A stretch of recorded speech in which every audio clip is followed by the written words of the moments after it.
3, 2, 1. The desert does not forget, but it keeps its secrets well. It is a vast and empty canvas stretching out under a sun that burns with an ancient, indifferent fire. Here in the great expanse of the Rub al-Khali, the empty quarter, legends are born from the wind and the shifting sands. They are told in the quiet of the night, around small fires that push back the immense darkness for a short while. One such legend is that of Ubar, a city of unimaginable wealth and splendor, a place that has been called the Atlantis of the sands. It was a phantom city, a ghost whispered on the lips of Bedou guides, a tale that seemed as formless and as fleeting as the dunes themselves. For centuries, it was a place that existed only in stories. To those who traverse these desolate lands, the idea of a great city rising from the barren plains seems like a madman's dream. Yet the Bedou believed in it. They spoke of a city with towering pillars and great gates, a hub of the frankincense trade that brought riches from the far corners of the known world. They said it was a place of gardens and running water, an impossible jewel set within the harshest landscape on earth. But they also spoke of its pride, its wickedness, and the divine wrath that ultimately consumed it. The city, they said, was swallowed by the desert, erased from the world as a punishment for its arrogance, leaving nothing behind but a name and a warning carried by the wind. The allure of Ubar is the allure of the unknown. It is the promise of a history buried beneath our feet, a civilization lost not to the sea, but to an ocean of sand. The very name evokes a sense of profound mystery and tragic grandeur. It speaks to a universal human fascination with lost worlds, with golden ages that have vanished without a trace. The desert, in its stark and silent majesty, is the perfect keeper of such a tale. It is a place where the line between reality and mirage is often blurred, where the sun plays tricks on the eyes and the mind, and where the solitude can make a man believe in anything, from jinn to buried palaces. My own travels in the empty quarter taught me that the desert preserves as much as it destroys. It can mummify a creature that dies in its heat, keeping it intact for centuries. Yet it can also bury a path or a well under a mountain of sand in a single night. This dual nature is at the heart of Ubar's story.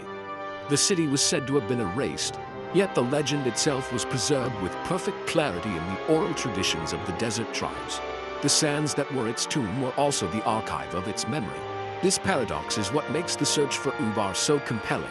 It is a search not just for ruins, but for the truth behind a story that has haunted the imagination of explorers, historians, and dreamers for generations. The story of Ubar is not merely a Bedou folktale. It is an echo that can be traced back through the dusty scrolls of history. The earliest geographers and historians wrote of a wealthy and powerful city in the southern part of the Arabian Peninsula, a vital nexus in the ancient world. The Greek-Egyptian scholar Claudius Ptolemy, in the 2nd century AD, drew a map of the region that included a place he called Omanum Emporium, or the marketplace of Oman. He placed it near the frankincense-growing regions of Dhofar, a clue that pointed toward a significant trading center hidden somewhere in that formidable landscape. These early maps and writings were the first threads in a tapestry of evidence suggesting that Ubar was more than just a myth. Pliny the Elder, the Roman naturalist and author, also wrote of the incredible wealth generated by the frankincense trade. He described the long, arduous caravan routes that crossed the deserts of Arabia, carrying the precious resin to the temples and palaces of Rome, Greece, and Egypt. He spoke of the Sabai, the people of Sheba, who grew rich beyond measure from this trade. While he did not name Ubar directly, his descriptions of the frankincense roads hinted at the existence of a central hub, a fortified city where the caravans could rest, resupply, and consolidate their valuable cargo before undertaking the perilous journey north. The existence of such a city was a logistical necessity for a trade of this scale to flourish. These historical accounts provided a framework for the legend. They gave it a time and a place, grounding the fantastical stories of the Bedou in a plausible economic reality. The frankincense tree, Boswellia sacra, grows only in this small corner of the world, in the coastal mountains of southern Oman and Yemen. For thousands of years, its fragrant resin was as valuable as gold. It was the scent of the sacred, burned in temples to honor the gods, and a symbol of luxury and power. A city that controlled the collection and distribution of this commodity would have naturally become a place of immense wealth and influence, just as the legends describe. The city's downfall, too, found echoes in these early texts. While the legends speak of divine retribution for the city's wickedness, history offers a more practical explanation for the decline of the frankincense trade.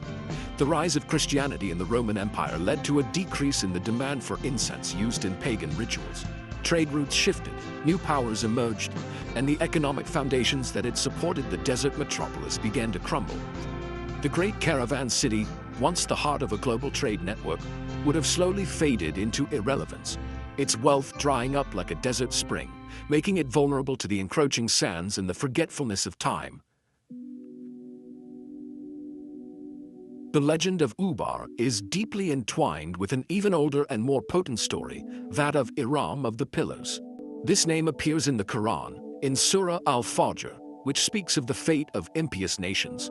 It asks, "Have you not considered how your Lord dealt with Ad, with Iram, who had lofty pillars, the like of which was not created in the land?" This verse describes a magnificent city, renowned for its towering structures, built by the tribe of Ad. According to Islamic tradition, the people of Ad were giants, arrogant and powerful, who refused to heed the warnings of the Prophet Hud. As punishment for their disbelief and corruption, God destroyed them and their city with a furious wind. For centuries, scholars and explorers identified the lost city of Ubar with the Quranic city of Iram. This connection elevated the search from a mere historical curiosity to a quest of spiritual significance. It transformed Ubar into a powerful symbol of divine justice, a physical testament to the consequences of pride and godlessness. The story resonated deeply within the culture of the region, serving as a cautionary tale passed down through generations. The Bedou, living their lives in humble submission to the harsh realities of the desert, saw in the fate of Iram a profound lesson about the dangers of forgetting one's place in the world and defying the will of God. The descriptions of Iram in Islamic lore are vivid and fantastical. It is portrayed as a city of unparalleled opulence, with palaces built of gold and silver and pillars studded with jewels. Its gardens were said to be a paradise on earth, a stark contrast to the barren wasteland that surrounded it. This very opulence, however, was the source of its damnation. The inhabitants of Iram grew proud, believing their wealth and power made them invincible. They became tyrants, oppressing the weak and living lives of decadence. Their magnificent pillars, symbols of their achievement, became symbols of their vanity. The story is a classic archetype, a civilization that reaches the zenith of its power only to be brought low by its own moral failings. This mythic dimension added another layer of difficulty and mystique to the search for the city. Was Ubar a real place that inspired the story of Iram, or was Iram a purely allegorical city whose legend became attached to the ruins of a real one? The two names became almost interchangeable in the popular imagination. T.E. Lawrence, in his 7 Pillars of Wisdom, spoke of his fascination with the Atlantis of the sands, linking the search for it to this ancient, powerful narrative.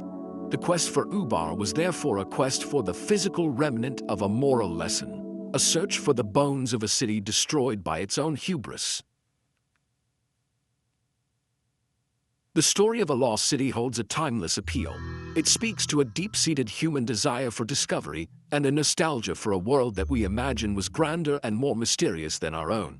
Ubar, the Atlantis of the sands, is a particularly potent version of this fantasy. Unlike Atlantis, which was lost to the unknowable depths of the ocean, Ubar was lost to the desert, a landscape that is both empty and full, a place we can see and cross, yet which still holds its secrets tightly. The thought that a great city could simply vanish into the sands is both terrifying and endlessly fascinating. It reminds us of the fragility of our own achievements and the immense power of nature. The symbolism of Ubar is rich and multifaceted. On one level, it is a classic story of hubris and downfall, a physical manifestation of the proverb "pride comes before a fall." The city's legendary wealth, derived from the fragrant smoke of frankincense, became the source of its corruption. Its inhabitants, blinded by their riches, forgot the divine and were consumed by the very earth that had sustained them. In our modern age, an era defined by unprecedented technological power and material wealth, this story serves as a powerful cautionary tale. It asks us to consider the foundations upon which our own towering civilizations are built, and whether they too might be more fragile than they appear. Furthermore, Ubar represents the eternal struggle between history and oblivion. The desert is a powerful agent of erasure. The wind and sand are relentless, scouring away landmarks, burying wells and smoothing the past into a uniform, featureless landscape. Yet, the memory of Ubar survived. It was preserved not in stone or parchment, but in the oral traditions of the Bedou, the people who knew the desert best. This persistence of memory, of a story passed from one generation to the next across thousands of years, is a testament to the power of human culture to resist even the most formidable forces of decay. The search for Ubar was, in essence, an attempt to prove that these stories were not just fantasies, but echoes of a real, tangible past. The quest itself is a romantic notion. It evokes images of intrepid explorers poring over ancient maps and listening to the whispers of desert guides, driven by a conviction that the myths hold a kernel of truth. It is a narrative of human curiosity and perseverance against overwhelming odds. The idea of finding a lost city is the ultimate prize for any explorer, a discovery that would rewrite history books and turn legend into fact. This romantic appeal is what drew figures like Bertram Thomas and T.E. Lawrence to the story. And it is what fueled the more recent, technology-driven efforts to finally pinpoint the city's location. The lure of Ubar is the lure of the ultimate discovery. For most of the 20th century, Ubar remained firmly in the realm of legend. While explorers like Bertram Thomas and St. John Philby were the first Europeans to cross the empty quarter, and they heard the stories from their Bedou companions, their primary goal was exploration and mapping, not archaeology. The sheer scale and hostility of the desert made a systematic search for a lost city seem impossible. It was a place that defied conventional methods of discovery. You could wander for a lifetime in the Rub al-Khali and find nothing but sand. The city, if it existed, was a needle in a haystack the size of France. The turning point came not from the desert, but from the world of scholarship and film. In the early 1980s, a documentary filmmaker and amateur archaeologist named Nicholas Clapp became fascinated by the legend. He was not a seasoned desert explorer, but he was a meticulous researcher. He began his quest in libraries, delving into historical texts and ancient maps. He rediscovered Ptolemy's 2nd century map, which located the Omanum Emporium with surprising precision. He cross-referenced this with medieval Arab sources and the oral histories collected by earlier explorers. He began to believe that the clues, when pieced together, pointed to a specific searchable area in southern Oman. Clapp's genius was to realize that a new kind of tool was needed to see through the desert's veil.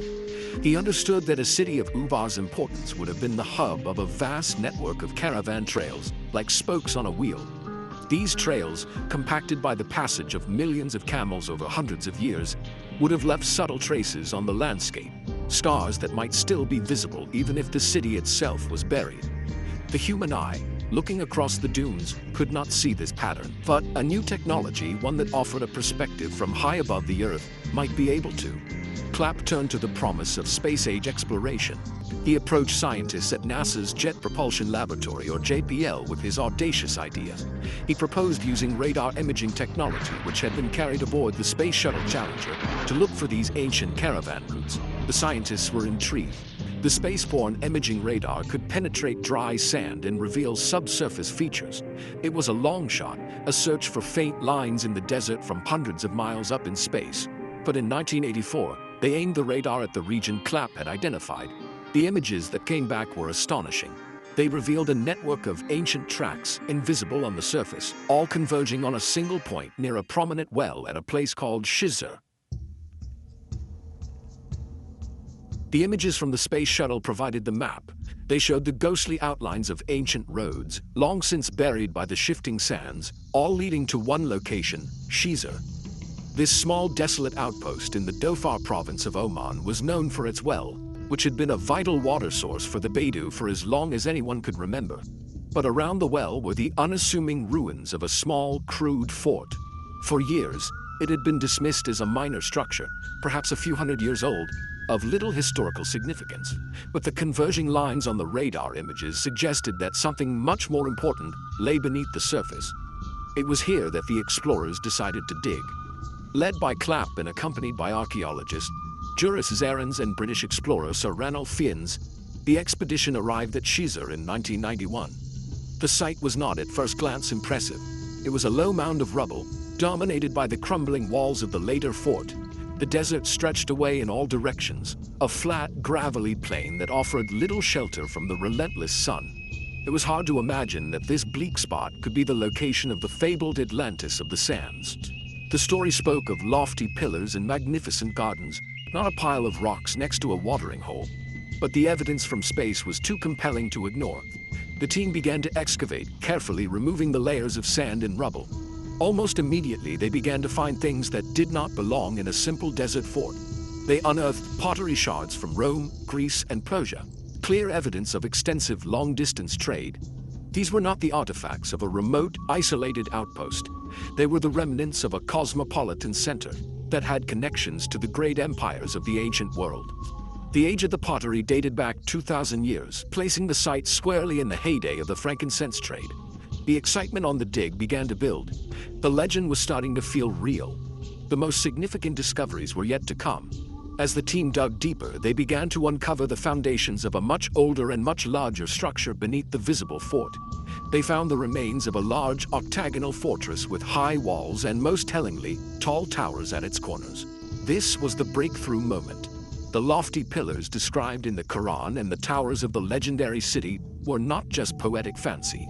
Here was the archaeological evidence, a city with prominent towers exactly as the ancient texts had described.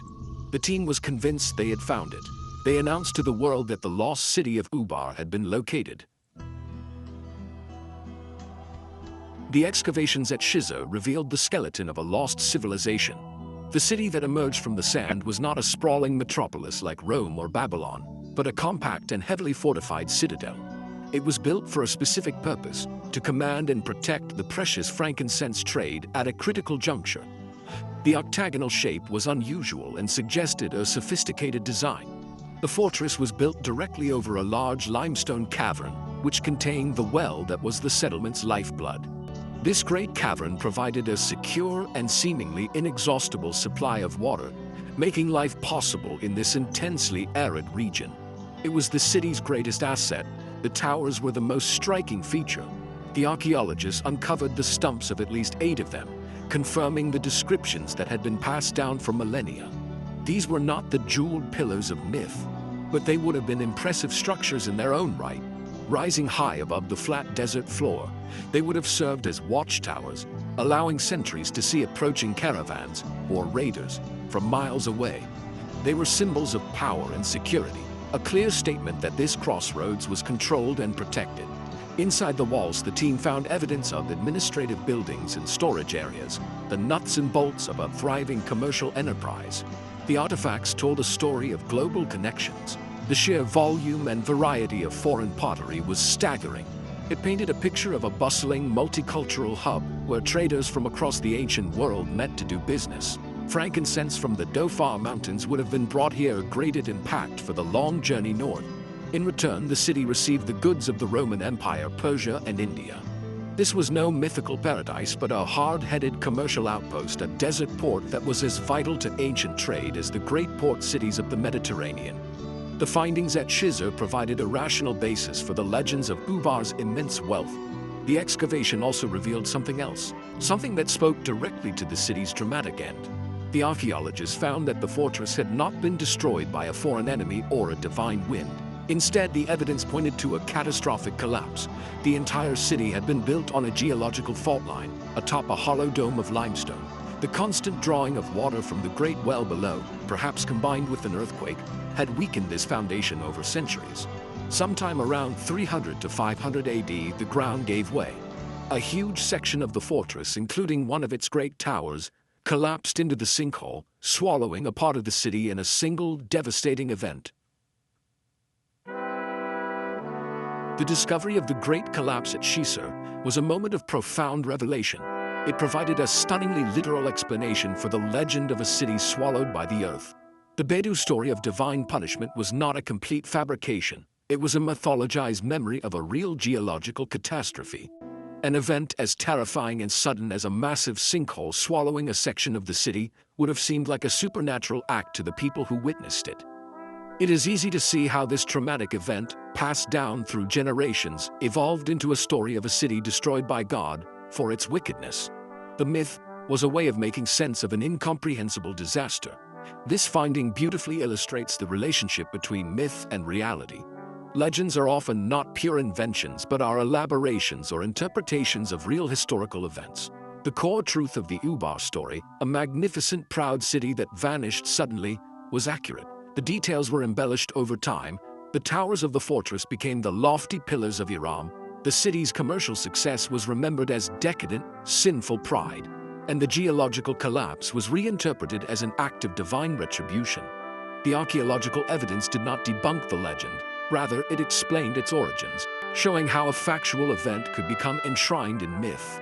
Ubar therefore exists in a fascinating dual state.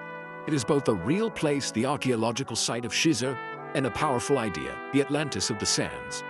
The reality is a story of commerce, engineering, and geology. It is about the rise of a trading post that grew rich from a unique natural resource and its eventual destruction due to the instability of the very ground on which it was built. The myth is a story of faith, morality, and divine power. It is about the consequences of human arrogance and the importance of humility. The two narratives are not mutually exclusive. They enrich one another, providing a fuller, more complex picture of the city's life and death. This convergence of science and legend is what makes the story of Ubar so complete. The high-tech imagery from a space shuttle led explorers to a place that confirmed a story from the Quran and the folk tales of desert nomads. It is a perfect circle, where the most advanced modern technology was used to verify one of the most ancient of stories. The truth, as it turned out, was just as dramatic as the myth. The city was not punished by a furious wind, but its foundation, its source of life, became the agent of its destruction. The very cavern that gave it water also became its grave. There's a powerful, almost poetic justice in this truth. The story of Ubar, unearthed from the sands of Oman, offers more than just the solution to an ancient mystery. It holds up a mirror to all human civilizations. The city's fate is a stark reminder of the fragility of our existence. The people of Ubar built their fortress on what they must have believed was solid ground, over the well that was their source of life. They could not have known that this foundation was hollow and that their greatest strength was also their greatest vulnerability. It is a powerful metaphor for the hidden weaknesses that can lie beneath the surface of any prosperous and seemingly secure society. We in the modern world build our own towering structures on foundations of complex economies, technologies, and ecological systems. We draw resources from the earth, believing them to be inexhaustible, just as the people of Ubar drew water from their well. The story of the sinkhole is a profound lesson in unintended consequences. It teaches us that the very things that enable our success can, if not managed with wisdom and foresight, lead to our collapse. The desert, in its unforgiving way, shows that nature ultimately has the final say. The sands will always reclaim what is not built to last. Furthermore, the survival of the Ubar legend for 2 millennia is a testament to the enduring power of stories. In a world that often prioritizes data and dismisses myth, Ubar reminds us that legends can be archives of historical truth. They preserve the emotional and moral impact of events long after the factual details have faded. The Bedu did not remember the specifics of the frankincense trade or the geological composition of the limestone bedrock, but they remembered the essential truth: a proud city fell. The search for Ubar validated this ancient oral tradition, showing that we should listen to the old stories with respect, for they may contain a wisdom that our modern instruments can only confirm. In the end, the sands of the empty quarter both preserve and erase. They buried the city of Ubar, hiding it from the world for 1,500 years. But in doing so, they also protected it from the ravages of time, preserving its foundations for future discovery. The desert erases the small details of life, the footprints, the voices, the daily routines, but it preserves the great lessons. Ubar was a city that rose from the void, shone brightly for a time, and was returned to the void. Its story, now brought back into the light, is a timeless and humbling reminder that all that is built by man can be unbuilt, and that history is a cycle of creation and decay, written in the shifting sands.